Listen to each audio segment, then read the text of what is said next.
ti ṣetán. Ìbàdàn.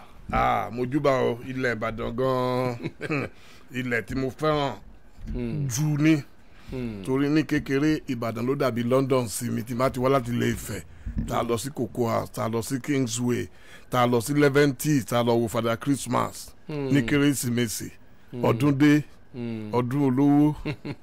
Ok, ẹ já sí báyìí sá ní péréte ta ni jẹ́ olóyè ààrẹ Dele Momodu. Ẹ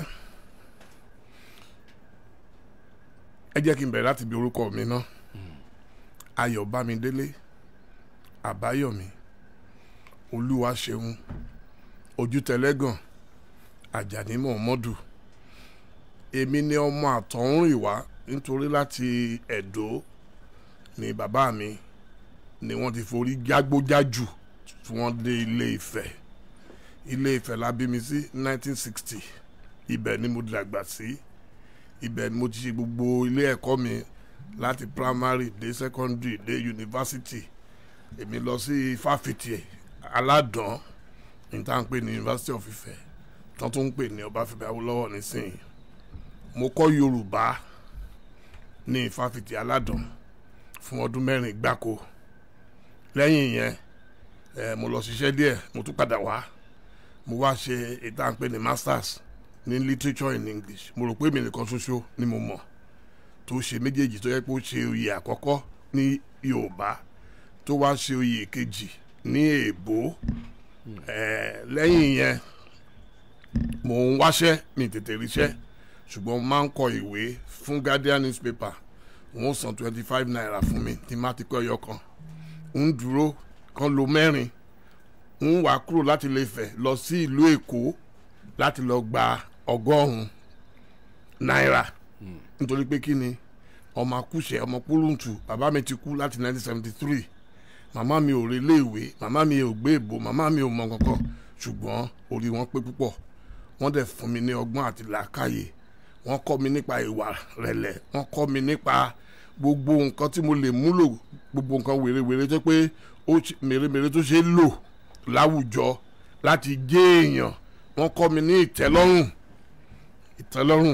Èmi rò pé ó ṣe kókó.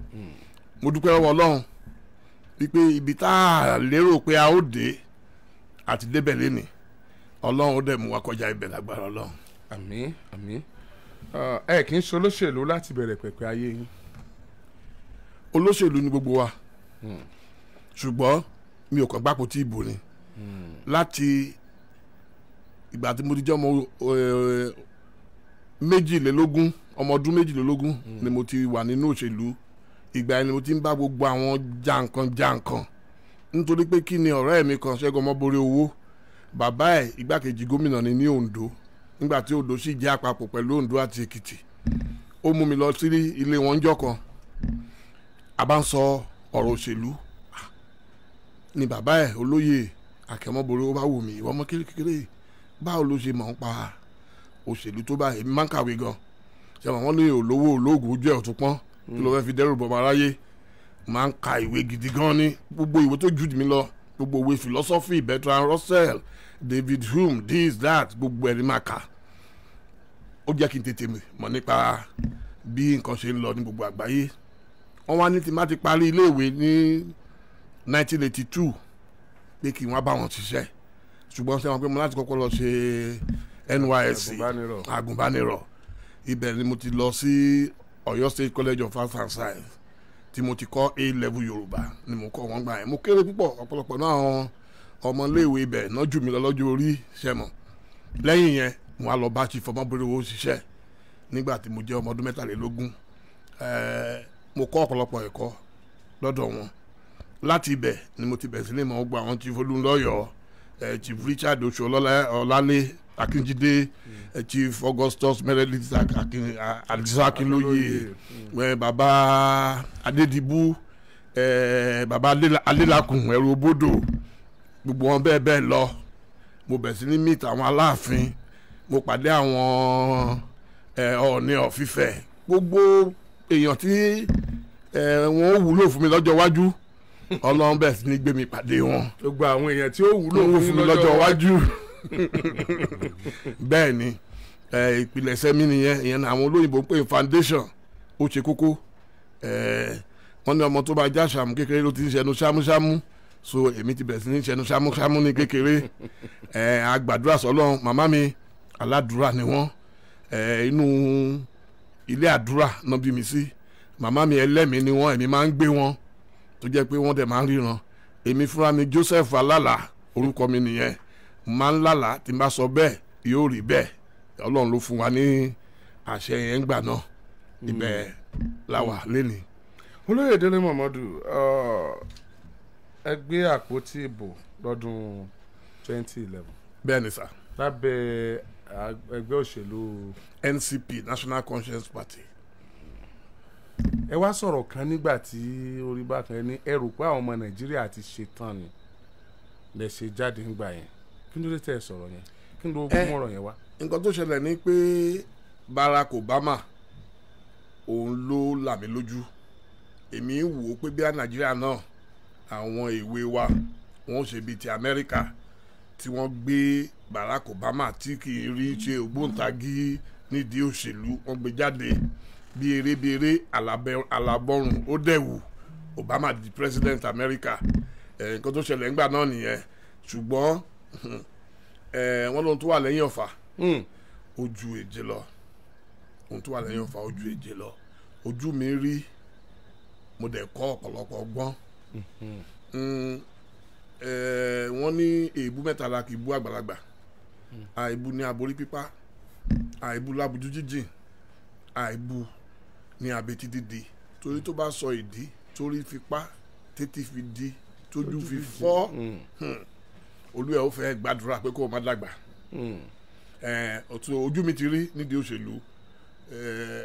Nǹkan tẹ́mi ó sọ ni pé ẹni tó bá ní nǹkan ṣe pẹ̀lú òṣèlú lọ́jọ́ iwájú kó tètè bẹ̀rẹ̀.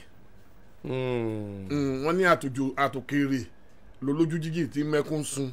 Ẹni tó bá ní nǹkan ṣe pẹ̀lú òṣèlú lọ́jọ́ iwájú kó má jẹ́ ó dìgbà náà. Kó tètè bẹ̀rẹ̀.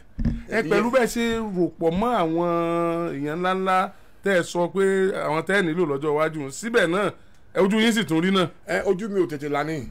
Ká lójú mi tètè lání, màá ti máa gbàpò títí pẹ́tipẹ́. Tí n bá gbàpò títí pẹ́, ẹwà àwọn tó wá lẹ́yìn wá ń sìn.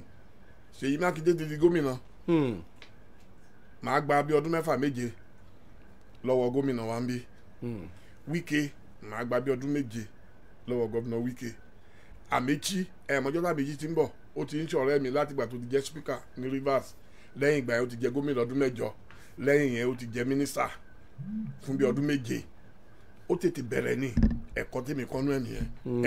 Ẹ ń bá ní nǹkan ṣe o pẹ̀lú òṣèlú o, tó bá ń gbọ́ gbégbégbé kó tètè bá wọn gbé. Ìyẹn ẹ̀kọ́ àkọ́kọ́ tí àwa ọ̀dọ́ kọ́ lọ́sàn-án yìí ni pé ẹni ó bá ní nǹkan ṣe pẹ̀lú òṣèlú kó tètè bẹ̀rẹ̀. Kó má dúró dègbà tó ń fẹ́ ṣe gangan kó tó wá wọbẹ̀ pé òun fẹ́ ṣe o. Ìyẹn ni táwọn ẹ̀ bá bí mi Peter Obi mi o, ọ̀rẹ́ mi ni Peter Obi, ilé mi sílé ẹ̀ ní kò yí kò lè ju ìṣẹ́jú 5 síra wọn. Máa ń lọ bá ṣeré, tó bá rí mi I need my big brother. Ṣùgbọ́n mo sọ fún wọn, mo ní iṣẹ́ yìí kì í ṣiṣẹ́ òòjọ́ kan. Ẹ̀kọ́ tèmi kọ́ ni, tẹ́ bá wo ilẹ̀ orílẹ̀-èdè Ghana, President John Kufuor 3 ló ṣe kó tó mu. Tẹ́ bá wo President Jonathan Mills ní Ghana 3 ló ṣe kó tó mu.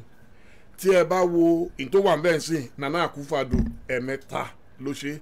Tẹ́ bá wo olóyè Abiola 1981 ló ti kọ́kọ́ fẹ́ jáde nínú ẹgbẹ́ MPN tán lè dànù, wọ́n fẹ́ ìbẹ́lùgbẹ́ ńgbà náà. Wọ́n padà wá ọdún 12 gbáko náà fi ṣe iṣẹ́, náà fi roko, náà fi kọ́ ebè. Káwá tó wá sọ pé àwa wà iṣu jáde, káwá tó gbé kaná, ká tó sè, ká tó wá sọ di iyán.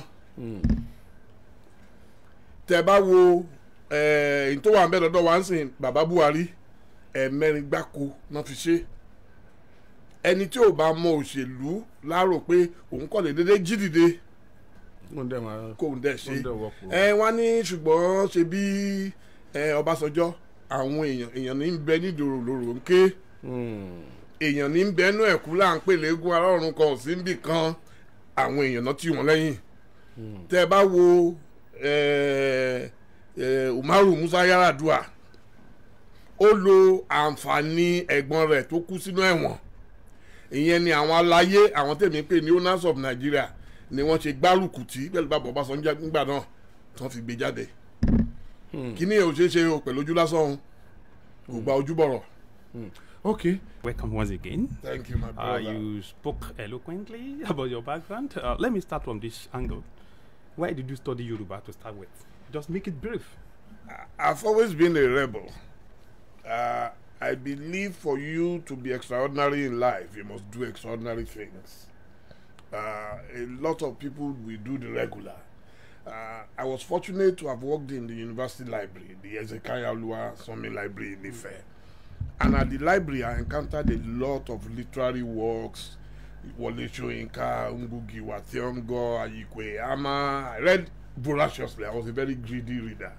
I also worked at the CSS bookshops as a cleaner. I was, a cleaner in the bookstore.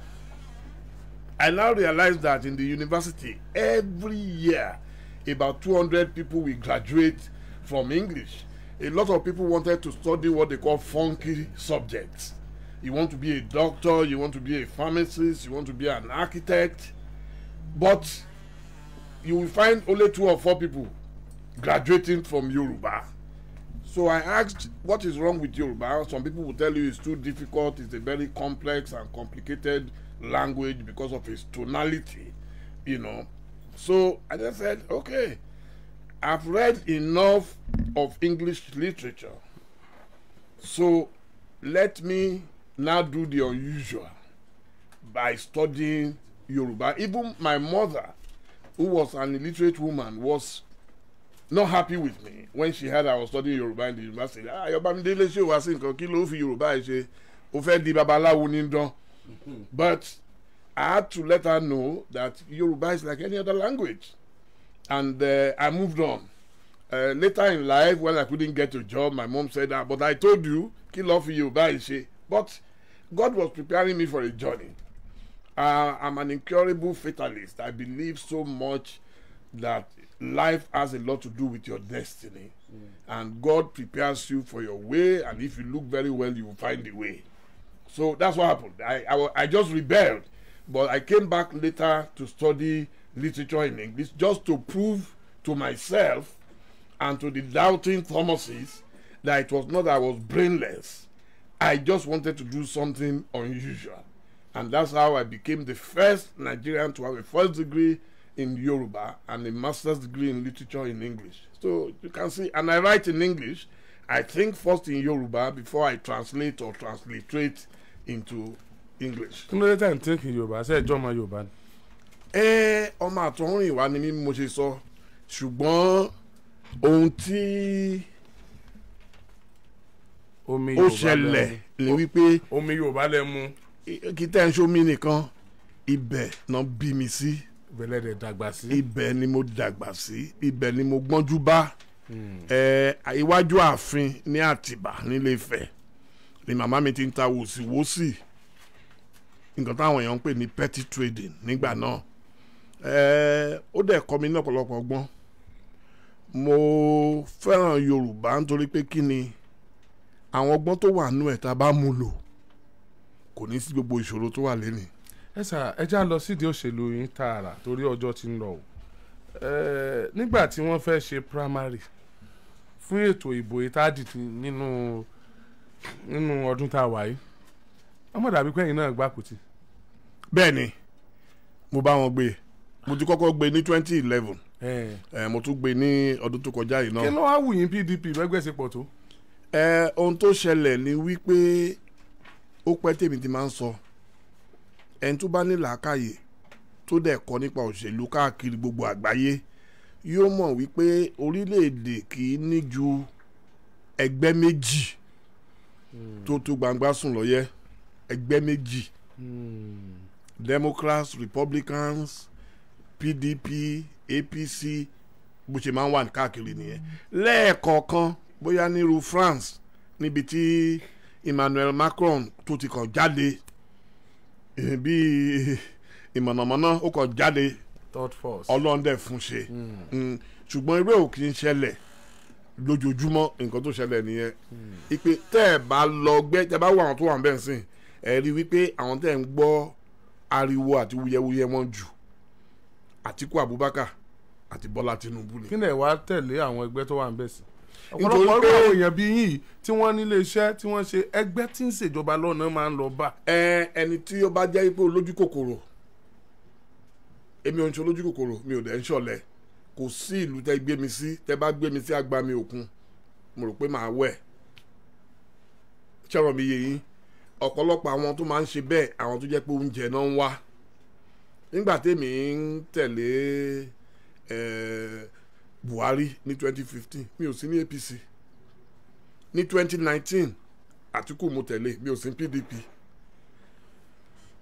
àkọ́kọ́ tí máa kọ́kọ́ wà ní ẹgbẹ́ ńlá lélẹ̀ nígbà tí mo ṣe 2011 National Conscience Party ẹgbẹ́ àwọn Gani Fáwẹ́hìnmí ẹgbẹ́ mẹ̀kúnnù ni Labour ni mo ti bẹ̀rẹ̀ ẹgbẹ́ mẹ̀kúnnù ni ó dùn mí pé Labour wọn tètè tají nígbà náà nítorí èmi gbé Labour yẹn mo gbé lọ sí London tí mo lọ bá àwọn Labour Party ti London pé kán jẹ́ ká jọ sowọ́pọ̀ wọ́n dẹ̀ ṣetán gbà náà láti sowọ́pọ̀ pẹ̀lú wa ṣùgbọ́n àwọn Labour ti bí wọ́n rò ó wípé ó ṣeé ṣe inú mi dùn pé Peter Obi ó ń gbìyànjú ó ń ta bíọ́bíọ́ mi mọ ibi tí ó jà sí nítorí pé mi ò kì í ṣe Ọlọ́run ṣùgbọ́n ó dá mi lójú wípé Àtíkù Abubakar nìkan ló ní ìmọ̀ àti òye nípa bí ó ṣe lè di president lẹ́ni nítorí pé kí ni ó ti wà lẹ́nu ẹ̀ fún 30 ọdún ló ti wà lẹ́nu ẹ̀ ó ti kọ́ ẹ̀kọ́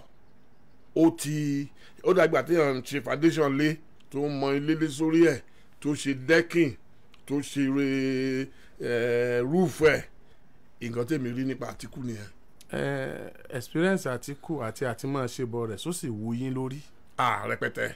Personality ẹ̀ person Àtíkù pẹ̀lú description tá à ń gbọ́ pẹ̀lú èèyàn báyìí ni bó o lẹ sí wá lè bọ́ tabodi láti máa fọwọ́ gbáyà f'Àtíkù pẹ̀lú tọ́gà rẹ̀ tí wọ́n ti ẹ̀jọ́ ṣèjọba ọdún mẹ́jọ sọ ìyẹn gan tó fẹ́ kọ́ orídìí ìwé pé it's not to be trusted ẹ yẹ kẹ́ ẹ padà ni. ìjọba pa máa ń sọ nǹkan kan pé òyìnbó tó ṣe pẹ́ńsù ló ṣe rẹ́sà Ọbásanjọ́ tó kọ̀wé òun náà ló sọ fún wa ní 2019 pé Àtíkù nìkan ló ní òye ló ní ìmọ̀ láti lè jẹ́ kí orílẹ̀-èdè yìí kó ga 2019 ó wà lórí gbogbo fídíò káàkiri tẹ́ bá lórí YouTube ẹ̀ rí ń bẹ̀ ìjà ló dé lórí dòwe gbogbo alámọ̀ ìdí tíjà fi dé àwọn ọmọ o gbogbo ayé ló mọ̀ ṣe rí nǹkan tó ṣẹlẹ̀ ní wípé olóyè Àtíkù òun ò kì í ṣe olóṣèlú bíi gbogbo olóṣèlú ọ̀pọ̀lọpọ̀ olóṣèlú náà níṣẹ́ wọn lè fi ọwọ́ wọn báyìí kan sọ 20 kan sọ di 40 wọn ò mọ̀ ṣe ṣùgbọ́n Ọlọ́run sọ gbé Àtíkù sókè kò sí iṣẹ́ tó dáwọ́lé bó jẹ́ àwọn ilé ẹ̀kọ́ tó kọ́ ni bó jẹ́ hospital tó kọ́ ni bó jẹ́ ibi tó ti ń ta omi ni bó jẹ́ ibi tó ti ń ta oúnjẹ ni bó jẹ́ intels ni Ọlọ́run sọ fún ṣe wọ́n dẹ̀ ní à ń jù wọn ò ṣe wílẹ́jọ́ ìjà ìlara ọ̀tán bọ̀rọ̀ mi ní sọjú bá wọn. àwọn èèyàn ní wọ́n rówó òlù dà sí àwọn okòwò wọn lọ́jọ́ kò sí ẹni tí wọ́n wádìí rẹ̀ ní Nàìjíríà tó Àtíkù kò tí ì sólúwa ẹ̀ wọn kò síbi tán wọ́n fẹ́ rí fín nídìí kókò wọ́n wá bọ̀ tó ń dúró de àtisùn akàn yóò pẹ́ létí omi. bóyá àwọn èèyàn tí ń wádìí náà bóyá ọwọ́ kan wọ́ ni àbí ọwọ́ lọ́mọ tó bẹ́ẹ̀. ṣe rí kò séèyàn kankan nílé ayé sọ̀rọ̀ mi yẹ yín tó jẹ́ ànábì àbí tó jẹ́ Jésù kò sẹ́ni tó mọ̀ tán. ìgbà ní ẹlẹ́sìn Christian lèmi tí máa ka Bíbélì nǹkan tí máa ń kà ń bẹ́ẹ̀ nígbà tí Jésù wá gan ó lóun ò wá nítorí àwọn olódodo nìkan ó lóun wá nítorí àwọn ẹlẹ́ṣẹ̀ ṣùgbọ́n ó dá mi lójú pé ní Nàìjíríà lẹ́ni inú àwọn olóṣèlú wọn pé méjì tán dá iléeṣẹ́ sílẹ̀ ọ̀rẹ́ wa bàbá Tinubu èmi ò mọ iléeṣẹ́ tí mo lè náwó sí pé gbogbo owó tán kó jọ gbogbo wọn gun private jet pé bọ̀ Àtíkù ẹ lè ka iléeṣẹ́ 10 ẹ lè ka 1000 àwọn èèyàn tó gbà síbi iṣẹ́ ó ti kúrò láti 2007 ló ti kúrò ní igbákejì ààrẹ orílẹ̀-èdè wa kò síjọba ó dẹ̀ ń ṣe gbogbo gúlugúlu méje àyà mẹ́fà ó ń ṣe káàkiri èèyàn bíi Àtíkù ò pọ̀ ní Nàìjíríà. Thank you very much, Chief. Let's look this angle. You say your presidential candidate will win. then are you not constraining the impact of G5 group? Recently, Wike said that very soon they will close the doors of reconciliation if care is not taken. What efforts are you taking to ensure that the door is not closed? I think the door was already closed from the day Wike lost the election. No reconciliation again? I don't know. Anything is possible. But the kind of reconciliation from between now, from the day he lost the election. From the day I want you to use the word we because I just lose in the journey. No, Wike will tell you that Dele Momodu did not record any votes. My response to him always is what you have just said. That winner and winner, loser and loser. You spend billions, you lost. I spent nothing, I lost. Who won? Me. You understand? But don't win if I can't junior law. No. So for me, the window of reconciliation has not been closed. The elders are speaking to themselves. If you know Atiku very well, abuse him from now till kingdom come, he will never respond. I've never seen a man of such temperament. He's so, and you know there is a character trait that is common among the Fulani people. We whip up sentiments against them, we disparage them, we tend to treat them as if they are from another planet. They don't mind. A few bad people can spoil an entire race. So that is the situation. But for Atiku, very well educated, very cosmopolitan, very detribalized. There is no part of Nigeria Atiku will go, he will not have a friend. He calls himself a Lagos boy. He's been in Lagos since Sunday, for example. I left Lagos this morning. He's been in Lagos. He's at home in Lagos. Everywhere he's at home. So that's the kind of leader that you need. Not a leader who will boast, I am richer than Osun State, I'm richer. No. It's unacceptable. I am a good friend of Tinubu, but in good conscience, there were things I couldn't defend. And that is why I'm in a different party. Yeah. For example, I'll give you a good example. If you say you are a leader of the Yorubas, one lè fi ẹ́ joyè àwòdì kó má lè gbádìí yẹ. Màá fẹ́ kẹ́ sọ yẹn Yorùbá. Wọ́n lè fi ẹ́ joyè àwòdì kó má lè gbádìí yẹ. Pété ọba sọ pé aṣáájú Yorùbá ni aṣáájú Yorùbá ni ẹ́, ó yẹ kó wà wájú. Tẹ́ bá wo àwọn bíi olóyè Ààrẹ Ọ̀nà Kakanfò Gani Adams, ẹ rí wọ́n wájú. Tẹ́ bá wo ọ̀rẹ́ mi àtàtà Sunday Igboho, kọ́lọ́n kó bá mi kẹ́ níbi tó wà lénìí. Mo lọ èmi tí mi ò ní kọ́bọ̀ lẹ́gbẹ̀ẹ́ aṣíwájú, mo kúrò ní Nàìjíríà, mo lọ sí Kútọ́nù, mo lọ bá nínú ọgbà ẹ̀wọ̀n. Nǹkan tèmi rò pé àwọn aṣíwájú yẹ kán ṣe nìyẹn. Wọ́n lówó, wọ́n nípò, wọ́n mọ̀ọ̀yàn, wọ́n gbajúmọ̀. Àwọn ló jẹ́ pé tíjọ́ ìṣòro àwọn yẹn ló yẹ ká lọ sábà. In the days of tribulations, we run to the elders of the house.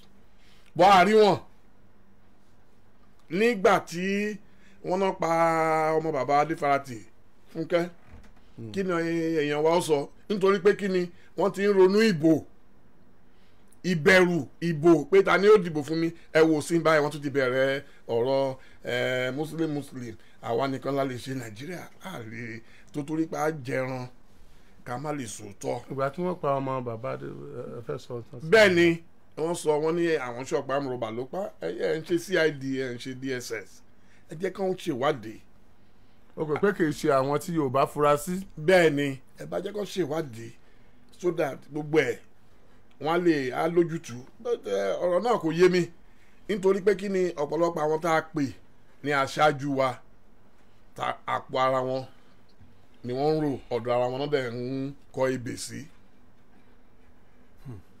Thank you very much. Let's. Oyo State, are you ready? As the presidential candidate of the People's Democratic Party, PDP, Alhaji Atiku Abubakar, and is running. Yesterday, the APC had a press conference in Abuja, alleging that when your principal was the vice president of the country, they had a company where they put some money there. They call it special vehicle money. Can you bring us to speed on what actually happened? I have no idea.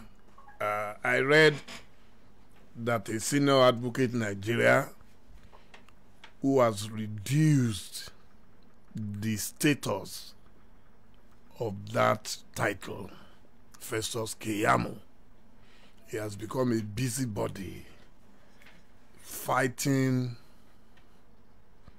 like Bolekaja, like we say in Ibadan. Since he has gone to court, so since he's in court, we will await the outcome of the court. I can't comment on what I know nothing about. I'm aware that there is a serial blackmailer who claimed to have recorded our principal article. And so whatever it is, we heard that he's been paid to run abroad so that he can be firing shots from there. There is nothing that anybody can say about Atiku that will be up to 10% of the damage when you talk about narcotics, about drugs. Nobody is talking about it. You talk about Lagos properties confiscated, misappropriated. You talk about tax collections and the humongous amount of money being taken by some people. You talk about a leader whose deputy governors, all of them, had crisis. So my advice to Tinubu, because once upon a time we were co-comrades in Adleco and all that, my advice to him is to call his attacked dogs to order. Because the only time I've attacked Tinubu, and it was very subtle because it's not in my character to attack people, I'm not an attack dog, was when Festus Keyamo attacked me. If he attacked me, of course I will go for his balls. So he started it again, and yesterday, I'm sure you probably watched Dino Melaye on Channels TV with Seun Okinbaloye in the night. They had to end the program abruptly because Seun said, Dino said we cannot have a Pablo Escobar as president and Osama bin Laden as vice president. I mean, that's serious. There is no way a country would do that. That is what Dino said yesterday. And that shocked me that Festus will allow a small punch to be returned with such a heavy punch. Tinubu was heavily punched by Dino. And we can avoid it because according to our principal, he doesn't want us to attack anybody. He wants to run a clean campaign. He wants to run a campaign based on his antecedents, on his credentials, on his performance in public and private sectors. But today we are being dragged down by the Festus Keyamos of these rabble-rousers, you know, like a senior Agbero of Nigeria. It's unfortunate. This man attained that height, and I'm appealing to him to maintain some decorum because government will come, government will go, but Nigeria will remain. Yeah, let me just add this as a writer. The APC called the guy Mike Achuba. They call him whistleblower. Whether he's a whistleblower or not, don't you think that statement he made will affect the change of your principal? No, not in any way. You can say he's been making it for... If you know how long he's been on these things, I don't want to be dragged into what is not necessary. What is necessary to me is that Atiku Abubakar is the most experienced candidate in the race, is the only national leader. When they say Tinubu is the national leader, anybody can. It's like a musician calling himself a professor. You know, we have Professor Kolinti Anyila. We have barrister. Exactly. Anybody can call himself anything. Okay. So, okay. That's not a problem. Ẹ jẹ́ àṣẹ báyìí ká tó máa lọ torí ọjọ́ tí ń lọ. Ẹ sà gẹ́gẹ́ bí ọmọ Nàìjíríà, gẹ́gẹ́ bí ọmọ Yorùbá, Tinubu rèé, Àtíkù rèé, ẹ bá wa sọ̀rọ̀. Àwa ọmọ Yorùbá dẹ fẹ́ bá sọ̀rọ̀ lónìí o. Kí ni ìdí tá a fi Tinubu lẹ̀ tá a fi dìbò f'Àtíkù? Wọ́n sá lọ ọmọ ẹni èsèdí bẹ̀bẹ̀rẹ̀ ká fi lẹ̀kẹ̀ sídìí ọmọ ẹlòmíì. It's the same reason that the Fulanis will tell you that they will support their own. Look. Tí ẹ bá wá ṣe bá ń tẹ bá ti sọ dìbò ẹlẹ́yàmẹ̀yà ṣé ó wá dá. So that is why we must be careful. Let me tell you. Ẹgbẹ́ mi sọ Yorùbá ni o. Okay. Torí àwọn ìyá mi nídìí ata. Okay, èmi ò bá yín sọ ní èdè tí ó yé yín ṣáká.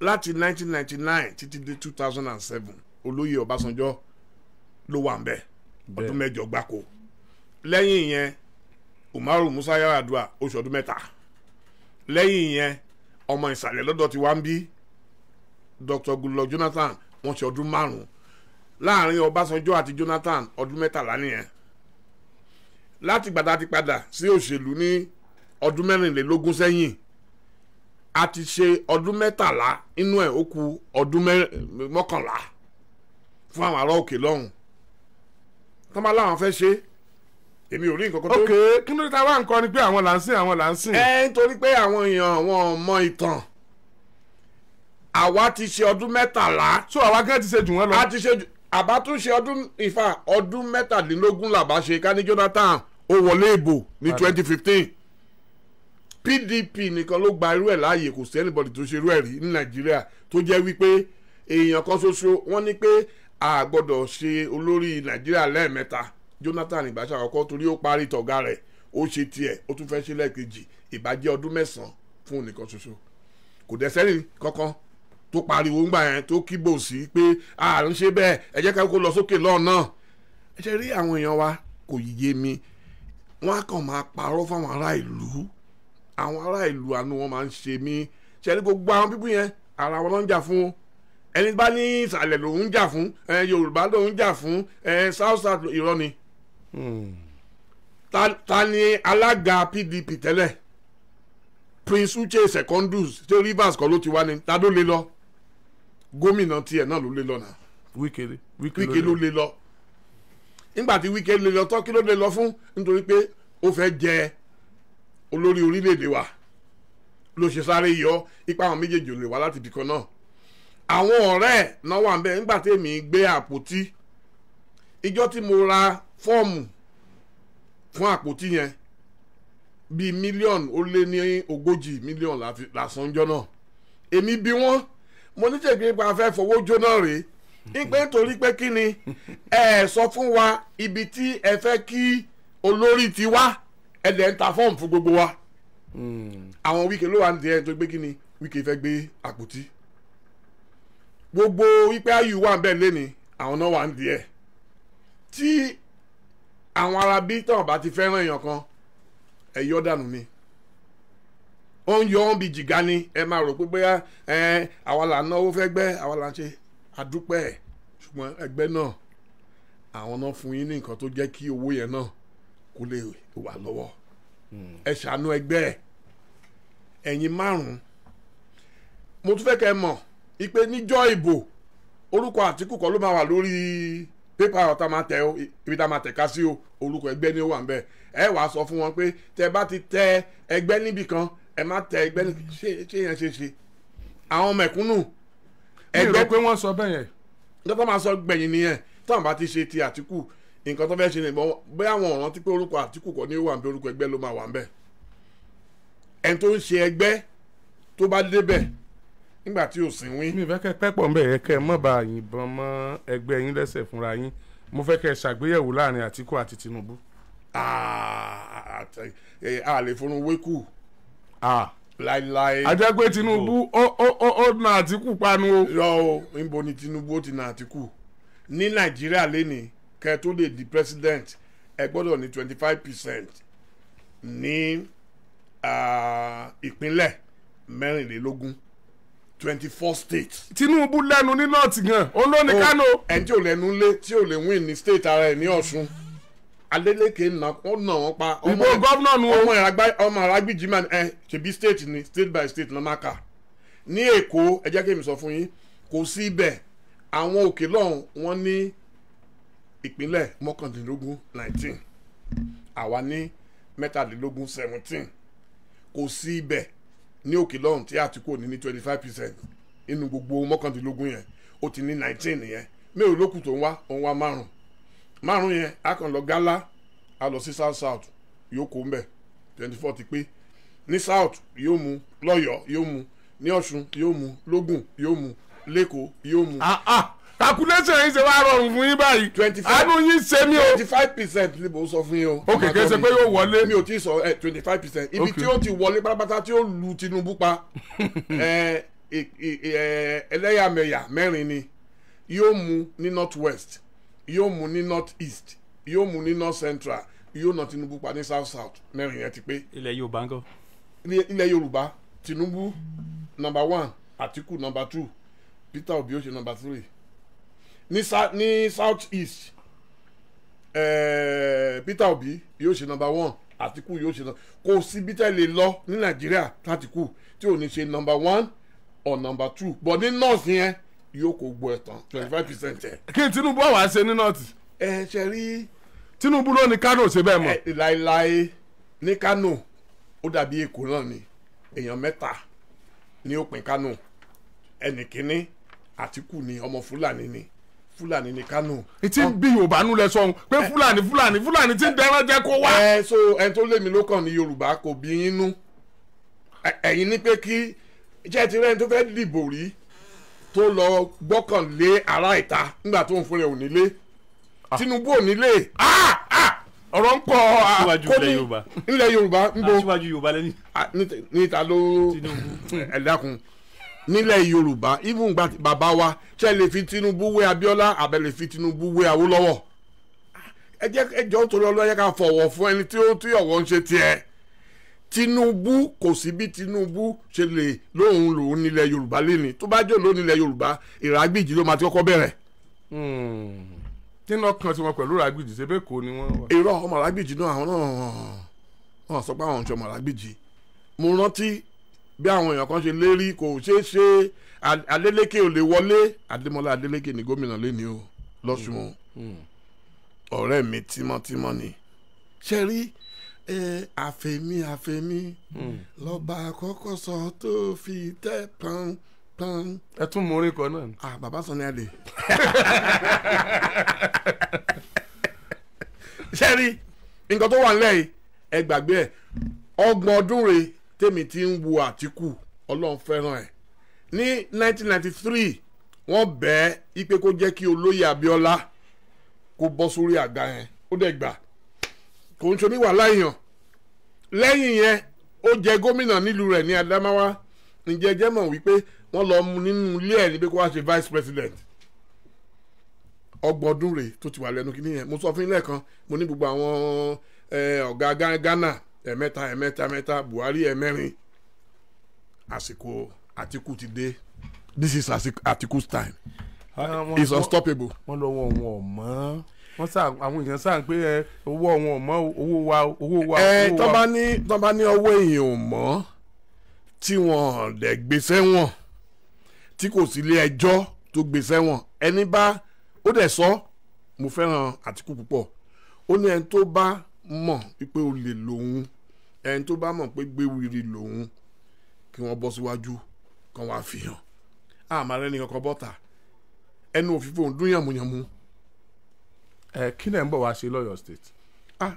àwa bá àwọn èèyàn wa sọ̀rọ̀ tí a mọ̀ pé Ọ̀yọ́ state ibẹ̀ ni gbogbo àwọn ọ̀pọ̀lọpọ̀ àwọn èèyàn jàǹkànjàǹkàn tó jẹ́ tiwa ibẹ̀ ni wọ́n ti wá mo dárúkọ wọn lẹ́ẹ̀kan a gbọ́dọ̀ wá káàkiri mo dẹ̀ sọ pé kò síbi tí Àtíkù dé bóyá bó wá dé gan bí ayé lọ jẹyàn pẹ̀lú bàbá wa wọ̀lú Ládọjà mi ò tí ì mọ̀ bóyá wọ́n ń gbé sùn yẹn. ṣé sọ ni pé tiwọn ni bàbá Ládọjà ń ṣe.